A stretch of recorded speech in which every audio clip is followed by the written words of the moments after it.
നമസ്കാരം. കേരളം പിടിക്കാൻ പ്രധാനമന്ത്രി നരേന്ദ്രമോദി എത്തും.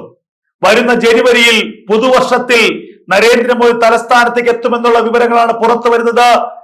തലസ്ഥാനത്ത് തിരുവനന്തപുരം കോർപ്പറേഷനിൽ ചരിത്ര വിജയം നേടിയ തിരുവനന്തപുരത്തെ BJP നേതൃത്വത്തെ അനുമോദിക്കാൻ BJPക്ക് ചരിത്രപരമായ ഒരു വിധി നൽകിയ തലസ്ഥാനത്തെ ജനതയോട് നന്ദി പറയാൻ രാജ്യത്തിന്റെ പ്രധാനമന്ത്രി നരേന്ദ്രമോദി കേരളത്തിലേക്ക് എത്തുമെന്നുള്ള വാർത്തകൾ ഏറെക്കുറെ സ്ഥിരീകരിക്കപ്പെട്ടിരിക്കുന്നു.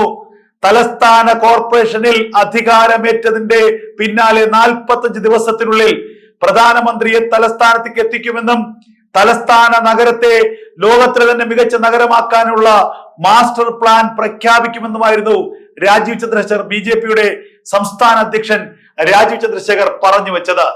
തന്റെ വാക്ക് അന്വർത്ഥമാക്കാനുള്ള ഉത്തരവാദിത്തം രാജീവ് ചന്ദ്രശേഖരനുണ്ട്.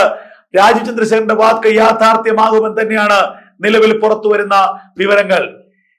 നരേന്ദ്രമോദി ഇന്ത്യയുടെ പ്രധാനമന്ത്രി തലസ്ഥാനത്തേക്ക് ജനുവരി മാസത്തിൽ എത്തിച്ചേരും. തിരുവനന്തപുരത്തിന്റെ വികസന കാഴ്ചപ്പാട്, വികസന മാസ്റ്റർ പ്ലാൻ ആ കൂടിക്കാഴ്ചയിൽ, ആ യാത്രയിൽ നരേന്ദ്രമോദി അവതരിപ്പിക്കുമെന്നാണ് പുറത്തു വരുന്ന വിവരങ്ങൾ. തിരുവനന്തപുരത്തെ ലോകത്തിന്റെ മികച്ച നഗരമാക്കി മാറ്റാനുള്ള വലിയ നിർദ്ദേശങ്ങൾ അടങ്ങുന്നതായിരിക്കും ആ മാസ്റ്റർ പ്ലാൻ. നിലവിൽ തലസ്ഥാന നഗരത്തിലെ മാലിന്യ നിർമ്മാർജ്ജനമാണ് പ്രധാനമായും BJP ശ്രദ്ധ കൊടുക്കുന്നത്. 1 മാലിന്യ നിർമ്മാർജ്ജനം, 2 വെള്ളക്കെട്ടിന്റെ പരിഹാരം, 3 തെരുവ് നായ ശല്യം, 4 വേസ്റ്റ് മാനേജ്മെന്റ്. ഈ വേസ്റ്റ് മാനേജ്മെന്റ് അടക്കമുള്ള കാര്യങ്ങളിൽ കൃത്യമായ ഇടപെടൽ നടത്തണം. ഇതിനപ്പുറം തലസ്ഥാന നഗരത്തിന്റെ മുഖച്ഛായ മാറ്റണം. തലസ്ഥാന നഗരത്തെ ഒരു ടൂറിസ്റ്റ് ഡെസ്റ്റിനേഷൻ ആക്കി മാറ്റണം. മുൻകാലങ്ങളിൽ കോവളവും ശംഖുമുഖവും ഒക്കെ ലോകത്ത് തന്നെ മികച്ച ടൂറിസ്റ്റ് ഡെസ്റ്റിനേഷൻ ആയിരുന്നെങ്കിൽ ഇപ്പോൾ അതിൽ നിന്നൊക്കെ ഒരുപാട് അകന്നു മാറിയിരിക്കുന്നു. ആ പഴയ പ്രതാപം തിരിച്ചു കൊണ്ടുവരിക, തലസ്ഥാന നഗരത്തെ ലോകത്ത് തന്നെ മികച്ച നഗരങ്ങളോട് കിടപിടിക്കുന്ന രീതിയിൽ ഇതിനെ മികവുറ്റതാക്കുക, ഇതാണിപ്പോൾ കേന്ദ്ര സർക്കാർ ലക്ഷ്യമിടുന്നത്. മെട്രോ റെയിലിന്റെ ഒരു പദ്ധതി സംസ്ഥാന സർക്കാർ കേന്ദ്രത്തിന് നൽകി കഴിഞ്ഞിരിക്കുന്നു. പാപ്പനംകോട് മുതൽ ശ്രീകാര്യം മെഡിക്കൽ കോളേജ് വഴി അത് കഴക്കൂട്ടത്തേക്കും, കഴക്കൂട്ടം വഴി അത് എയർപോർട്ടിലേക്കും വിമാനത്താവളത്തിലേക്കും, അവിടെ നിന്ന് പിന്നീട് ഈഞ്ചക്കൽ വഴി അത് തിരികെ ടെക്നോസിറ്റിയിലൊക്കെ അടക്കം എത്തുന്ന തരത്തിലുള്ള ഒരു വലിയ മാസ്റ്റർ പ്ലാൻ ആണ് നൽകിയത്.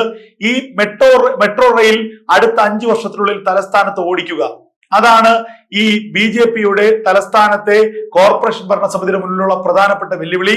അതിന് കേന്ദ്രത്തിന്റെ പൂർണ്ണമായ പിന്തുണ ഉണ്ടാകും. സ്ഥലമേറ്റെടുപ്പടക്കം സംസ്ഥാന സർക്കാർ വേഗത്തിൽ നടപ്പാക്കിയാൽ മെട്രോ റെയിൽ പ്രധാനമായും തലസ്ഥാനത്തിന്റെ മുഖച്ഛായ മാറ്റും.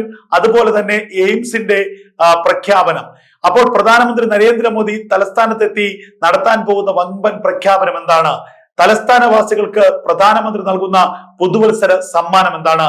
കാത്തിരിക്കുകയാണ് തലസ്ഥാനം പ്രധാനമന്ത്രി നരേന്ദ്രമോദിയുടെ വരവിനായി.